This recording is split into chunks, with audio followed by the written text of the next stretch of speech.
Sono Motors, ticker SEV, going public today and jumping about 87% right now. The company is betting that it can use solar energy to add range to battery-powered vehicles. Hope to begin deliveries in 2023 and are promising to keep prices below $30,000 per car. Our Laurin, Hahn and Jona Christians waving there. They are co-CEOs and co-founders of Sono Motors. Congratulations to both of you. Welcome. Thanks for having us, Kelly. Thank you. Hi. We are thrilled today. You look it. Laurin, tell me how this differs from hydrogen fuel cells. You know, the main hurdle for electric mobility is range anxiety and infrastructure. And we're trying to solve that by integrating solar into the outer body of a car. And that solves the major issue we have. And that's pretty interesting because for our 16,000 reservation and future customers, that means in most of their cases, they don't have to recharge their electric vehicle again. So, Jona, this isn't necessarily a different kind of EV. It's basically an addition. Could there be a future in which all battery-powered EVs also have solar, are they panels or cells on them? Yes, exactly. And that's actually what we envision. So we envision a world where every vehicle out there has solar cells integrated. And we proved that with our first vehicle, the Scion, which is that affordable solar electric vehicle. And we think that's the future, but there's more to come. So what we see is that we also plan to license the technology for other vehicles, for boats, for trucks, for trains. Basically, every moving object out there can be integrated with our patented solar technology. So, Laurin, it's Dom here. One of the big issues when I think solar is what happens if it's a cloudy day and what happens if it's at night and what happens. That puts the onus on battery technology. What exactly is your model with regard to taking that solar energy and what types of batteries are you using? Who's providing them? How exactly do you expect that battery technology to advance given what you're trying to do with solar energy? Well, look, we have a 54 kilowatt hour battery integrated. You can, of course, take this car for a ride also at night or if it's raining. But what we use is this LFP battery from BYD. And with that, we have a very sophisticated technology in there. What do you expect in terms of your ability to actually stay under a $30,000 price point? Even looking at Tesla lately, the Model 3 has gone from $39,000 starting to about $45,000. Well, what we have is right now we plan to produce the car in 2023. So first half of 2023, we will start the production and the deliveries.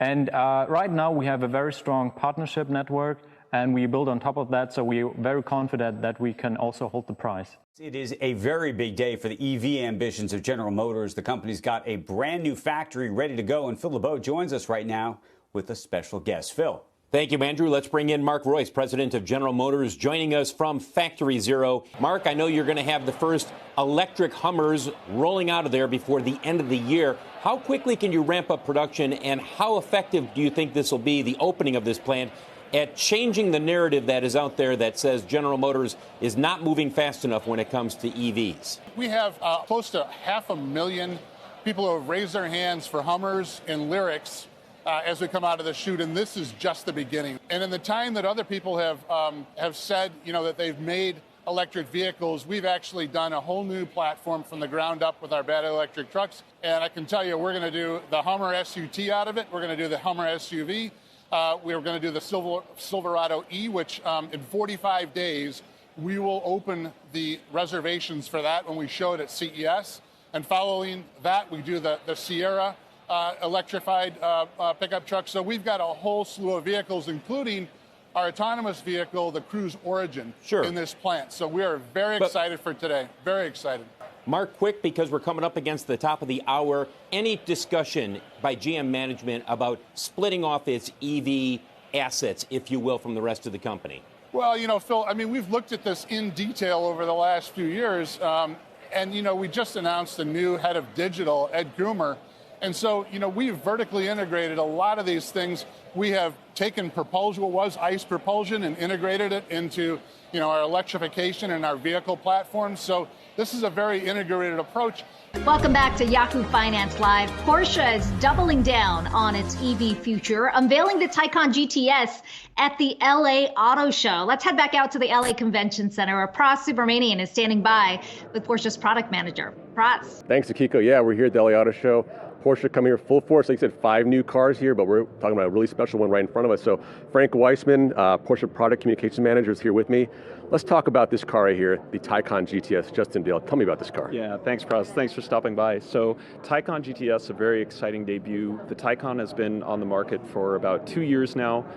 So we've launched the Taycan sedan range from the rear-wheel drive car, around $80,000 to start, all the way up to the crazy Turbo S, 2.6 seconds to 60. The Cross Turismo, which is a little more of a rugged crossover take on the car with a new body style, more headroom, more trunk space. And now the Sport Turismo is our third body style. The same headroom, trunk space as the Cross Turismo, but more of a road tune, which fits perfectly with the GTS. Nissan is now announcing that its U.S. customers are one step closer to getting their hands on a new 2023 Ariya. Reservations are now open for the automaker's electric crossover.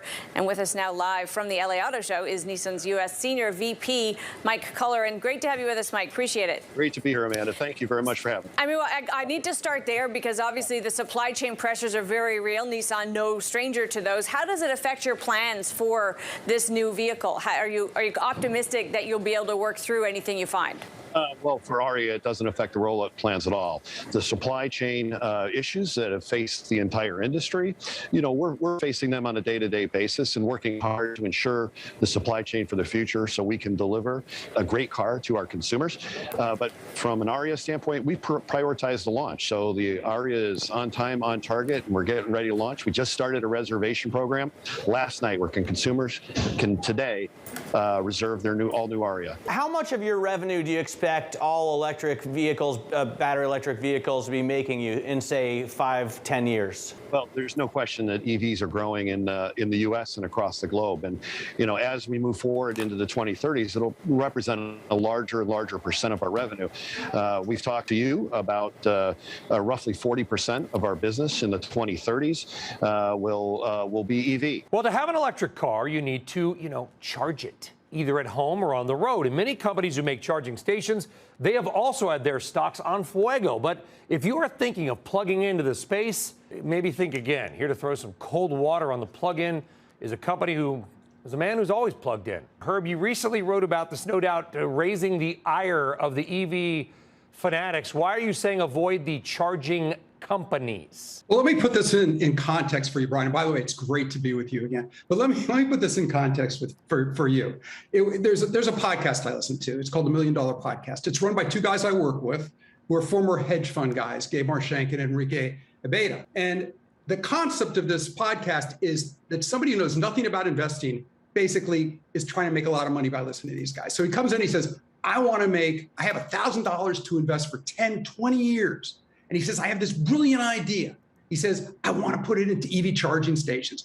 And immediately, without skipping a beat, Gabe goes, that's a terrible idea. And then he thinks about it, he goes, it's a despicable idea. So why is it? And why am I here talking about this and why did I write about it? Because when you think about it, it's like everything that seems so hot in the moment.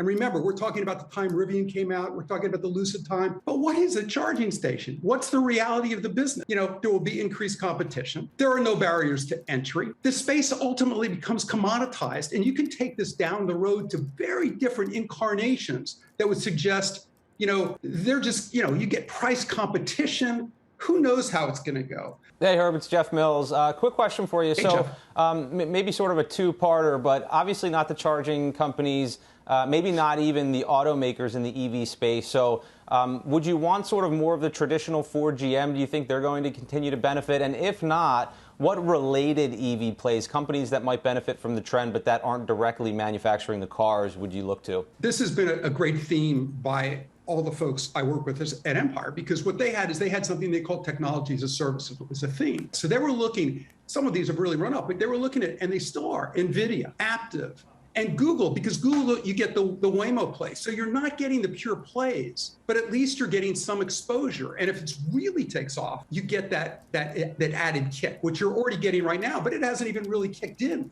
So that's probably the safest way to go. In this piece, he also mentioned names like American Tower, which I wouldn't have thought of, and you read this piece and it starts to make sense. So names like Aptiv, American Tower, Crown Castle, these are names that have had tremendous runs, but when you read Herb's piece, you realize, they're at the forefront of something that's really interesting. So That's where I would go. But the first place I'd go is to read what Herb just wrote. Yeah, and by the way, I was just in the UK last week. You know what they're doing there? They're putting charging stations, effectively stations, into lampposts. So it's not like a dedicated thing. It's like linked in to the power from the light, which is kind of cool. One wonders if you can compete with the major utilities as well. Guy, thank you very much.